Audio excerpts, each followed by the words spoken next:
आप सभी भाई बहनों का सर्व कल्याण वृक्ष की प्रश्नोत्तर ज्ञान कक्षा में एक बार फिर स्वागत है।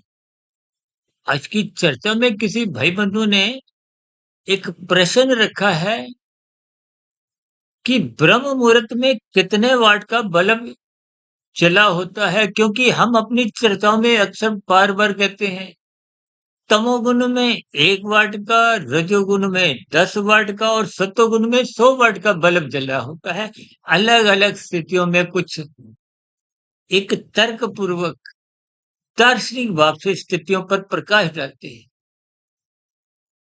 ताकि सत्वगुण का संग आप और हम करें, क्योंकि सत्वगुण का संग करना ही सत्संग की स्थिति है। और हम तो बार बार कहते आए हैं ब्रह्म मुहूर्त में उठो, ब्रह्म मुहूर्त में उठो। और ब्रह्म मुहूर्त सत्वगुण की एक शुद्धतम स्थिति है। सूर्य निकलने से पूर्व के 2 घंटे 40 मिनट का जो समय है वो ब्रह्म मुहूर्त का समय है। उस स्थिति विशेष में सत्वगुण की शुद्धतम स्थिति इसलिए कही गई है क्योंकि उस स्थिति विशेष से पहले का जो गुण है तमोगुण वो सो चुका है। और संसार का जो एक रजोगुण है वो अभी जगह ही नहीं है। देखिए स्थितियों को कहीं शब्दों के स्तर पर, कहीं अर्थों के स्तर पर, कहीं उनके भावार्थ, कहीं दार्शनिक स्थितियों के रूप में आपको समझना होगा। इसी बात को ध्यान में रखते हुए किसी भाई बंधु ने एक प्रश्न रख दिया कि सतोगुण और ब्रह्म मुहूर्त, जब सतोगुण की शुद्धतम स्थिति को हम ब्रह्म मुहूर्त कहते हैं तो फिर उस स्थिति विशेष में कितने वाट का बल्ब जला होता है। तो देखिए मैं तकरीबन 15 20 22 वर्ष पहले जब इन सभी स्थितियों पर मैंने ये 1 10 100 1000 का एक सूत्र बनाया था, तो उस सूत्र में ही हमने देखिए इस ब्रह्म मुहूर्त की समय विशेष को 551 वाट का, हालांकि संख्या का देखिए 551 हमने रखी थी। देखिए बात केवल तर्क पूर्वक, बात की महत्ता समझने के लिए ये दृष्टिकोण दिए जाते। क्यों? क्योंकि हम बार बार कहते रहते हैं तमोगुण से 10 गुना अच्छा रजोगुण है, इसलिए तमोगुण को 1, रजोगुण को 10 कहा जाए। और रजोगुण से 10 गुना अच्छा सत्वगुण है, इसलिए सत्वगुण को 100 कह देते हैं। और सत्वगुण से भी विशुद्ध सत्वगुण यानी कि परमात्मा मायातीत की स्थिति, जब माया के बंधनों से यानी कि तमोगुण रजोगुण सत्वगुण के बंधनों से हम मुक्त हो जाते हैं, वो मायातीत की स्थिति है, मोक्ष की स्थिति है। यानी कि हम फिर 1000 की स्थिति को परमात्मा से जोड़ते हैं, मायातीत की स्थिति से जोड़ते हैं। यानी कि माया के त्रिगुणात्मक बंधन से एक अलग स्थिति, शुद्ध स्थिति है। या यूं कोई शुद्ध सत्वगुण को 1000 से जोड़ते हैं। तो ब्रह्म मुहूर्त की स्थिति विशेष को देखिए, ये सभी 1 10 100 1000 की स्थितियां कहीं शास्त्रों में नहीं लिखी, ये तो परमात्मा की प्रेरणा से, गुरुओं के आशीर्वाद से कुछ ऐसी स्थितियां मेरे बुद्धि के स्तर पर गुरुओं ने ऐसी बनाई, परमात्मा ने ऐसी बनाई ताकि स्थितियों को हम तर्कपूर्वक समझ सकें। उसी आधार पे ही हम ब्रह्म मुहूर्त को देखिए 551 कह देते हैं। वैसे बोलचाल में मैं देखिए मैं 550 भी बोल देता हूँ।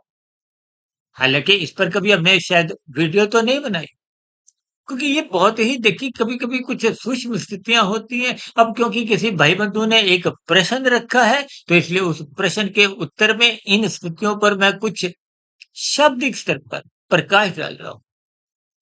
अब आपके मन में एक प्रश्न और उठ रहा होगा, नहीं तो आप अगली परीक्षा में आप यही एक प्रश्न पूछोगे।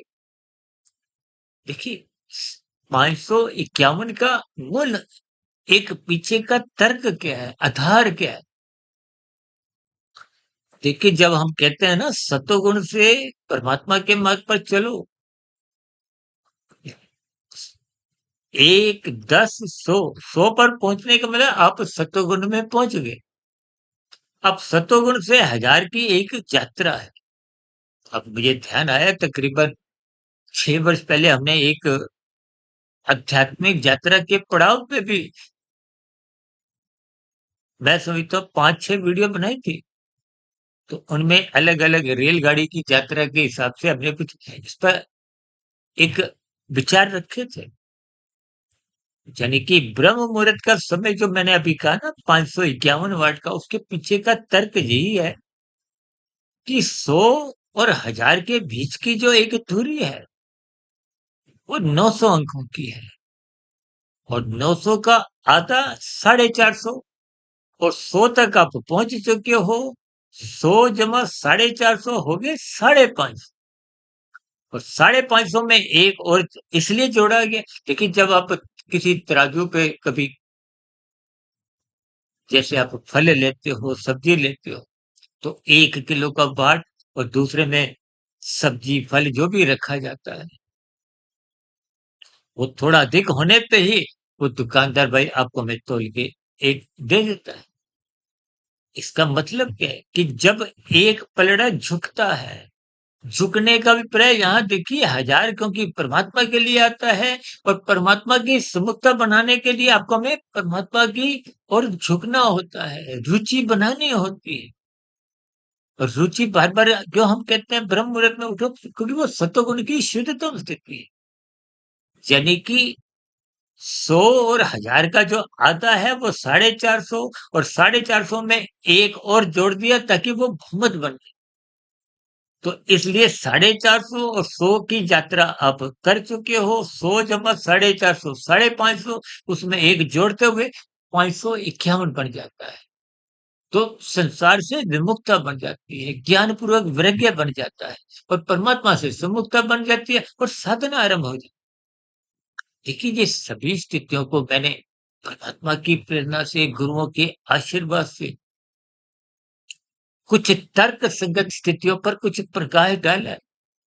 हो सकता है समझाने में कुछ कमी रह सकती है, क्योंकि अंकों की स्थितियों को शब्दों में जब हम समझाते हैं, तो कहीं-कहीं कुछ समझाने में कमजोरी भी बन जाती है। इसलिए इस गणितीय सूत्र को आप भी तर्कपूर्वक समझिए और फिर भी बात यदि पूरी समझ नहीं आई हो, तो आप पुनः एक नया प्रश्न भी रख सकते हो। इसलिए मेरी आप सभी भाई-बहनों से पुनः बार-बार हाथ जोड़कर विनती रहती है कि प्रकृति की त्रिगुणात्मक स्थितियाँ जो कि अपने आप में जड़ होते हुए भी बहुत ही रहस्यमयी है। इसलिए भगवान श्री कृष्ण जी ने गीता में ऐसा बार-बार कहा है कि ये 3 गुणों का ज्ञान गूढ़तम ज्ञान।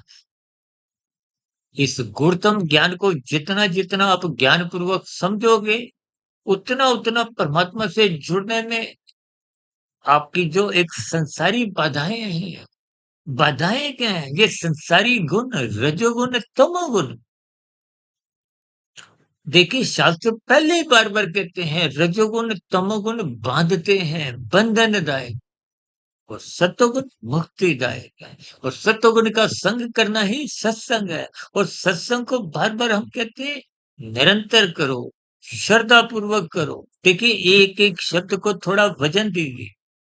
निरंतर शब्द भी है और श्रद्धापूर्वक, श्रद्धा का मतलब होता है कि जब मन, बुद्धि, इंद्रियों के साथ यानी कि आँखों से पढ़ते हो तो इंद्रियाँ के साथ-साथ मन, बुद्धि जुड़े हो।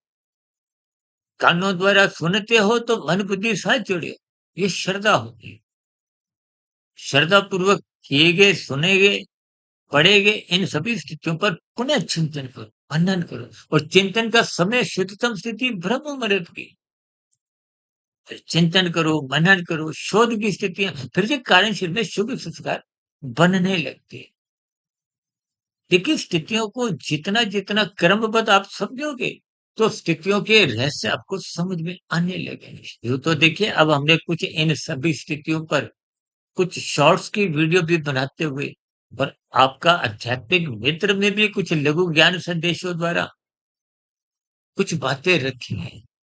यूँ तो हम देखिए आध्यात्मिक ऑक्सीजन के अंतर्गत भी कुछ ऐसे ज्ञान संदेश प्रस्तुत इसलिए करते हैं क्योंकि विश्व भोगों की जो एक प्रदूषण है वो निरंतर संसार में बढ़ता हुआ दिखाई दे रहा है। देखिए भौतिक प्रदूषण भी बढ़ता जा रहा है और आध्यात्मिक स्थितियां भी कमजोर होती जा रही। इसलिए हमने एक चैनल का नाम आध्यात्मिक ऑक्सीजन रखा है, ताकि इन ज्ञानमय सत्संग रूपी स्थितियों से आप जुड़िए, ताकि ये जो भोग विषयों का प्रदूषण है, वो आपको, आपकी साधना को रोक ना सके। यानी कि आपकी आध्यात्मिक उन्नति निरंतर आगे बढ़ती है। इन्हीं शुभकामनाओं के साथ आज की स्थिति विशेष को, आज की एक चर्चा को यहीं विश्राम देते हैं। कल सुबह फिर मिलेंगे ब्रह्म मुहूर्त ज्ञान उपदेश कक्षा में।